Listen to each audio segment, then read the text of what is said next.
I hope that the PUCO, now empowered as they are, will be more affirmative about allowing the companies to engage in experimental pricing and that kind of thing. But at this point, there's an impasse. I hope it doesn't end up in a federal court.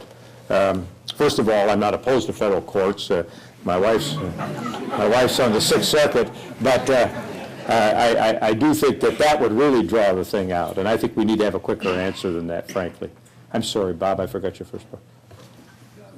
Thank you. I'll try to address the other question, which was the regionalism question. I do not think that we're at a time where we can even consider forcibly consolidating communities. However, I do think that it's very important to help the cities cooperate and handle services in a joint manner. I believe the cities are looking for that. The cities are looking for our help.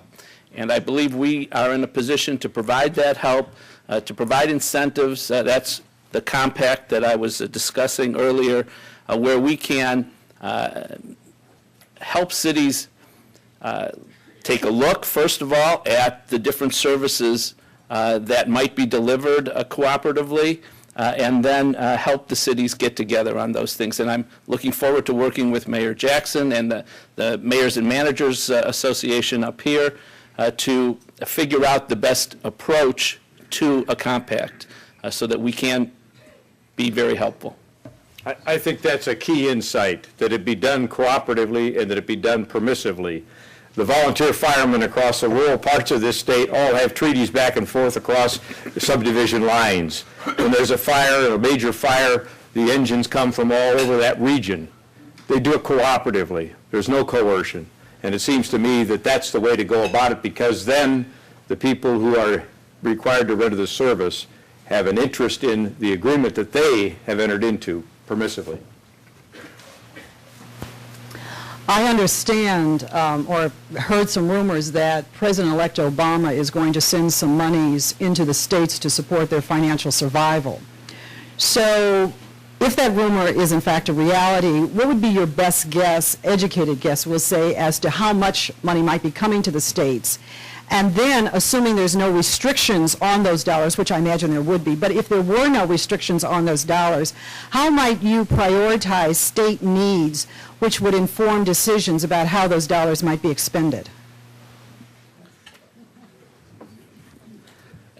Actually, we were hoping to have some more specific guidance from the federal government in time for this forum, but that has not yet happened.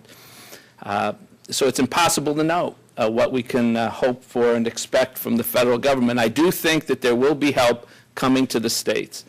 I know that I've already met with Carol and the Greater Cleveland Partnership. Part of the money coming to the states will likely be for infrastructure projects. Again, we don't know for sure how much, but that certainly will be a stimulus to the economy. Now, that money doesn't necessarily help us fill that $7 billion general revenue fund gap.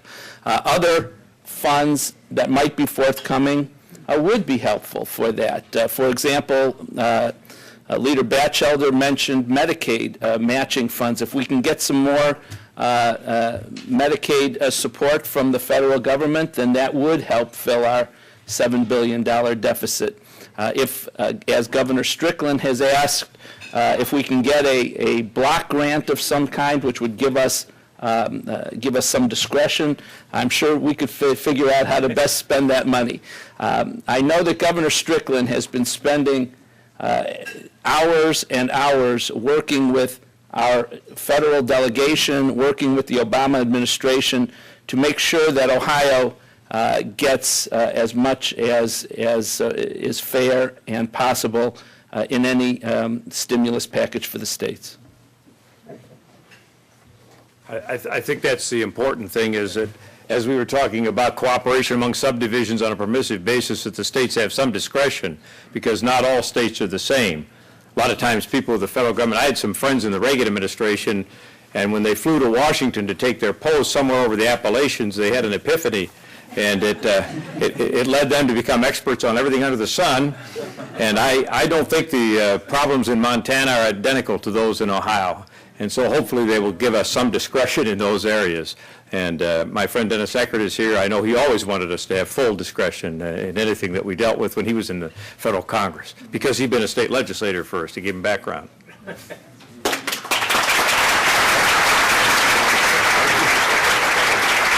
to see you again.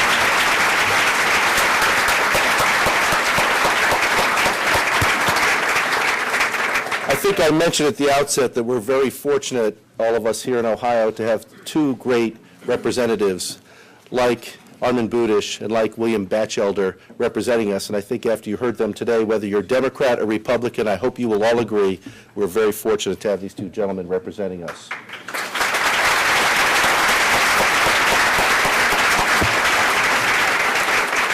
I'd like to apologize for an oversight I had during our mid-program announcements. Today's program has been presented in partnership with the Center for Community Solutions. And the Center is an excellent thought leader. I think many of you know who they are. Most of you do. They're an excellent thought leader for this community. And I would like to thank Executive Director John Bagala and Board President Robin Cottingham. Nice to see you, Robin. For their help today in planning and executing the program. We couldn't have done it without you, so thanks very much. Well, this has been a fun day, good way to ring in the new year. Today at the City Club of Cleveland Forum, we've been listening to Representatives William Batchelder and Armond Budish. Thank you, Congressman. Thank you, ladies and gentlemen. This forum is now adjourned. For information on upcoming speakers or for podcasts of the City Club, go to cityclub.org.